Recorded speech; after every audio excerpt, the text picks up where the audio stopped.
Hey, just a quick video showing my method for securing the rotating assembly so that you can spin off the cam sprocket bolts or even the crank pulley bolt.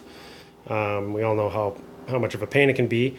We see various different methods, all of which work, but this is mine, and it works pretty well.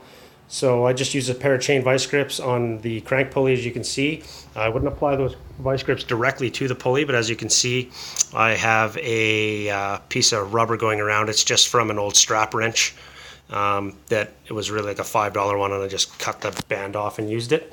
My preferred method for the cam sprocket bolts, I don't even try the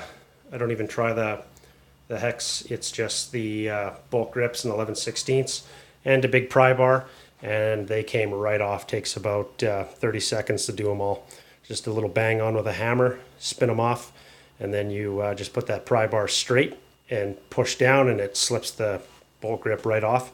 Works like a charm. So lots of different methods out there, all of which seem to work pretty good, but this is my method, and I hope it helps you and gives you some options.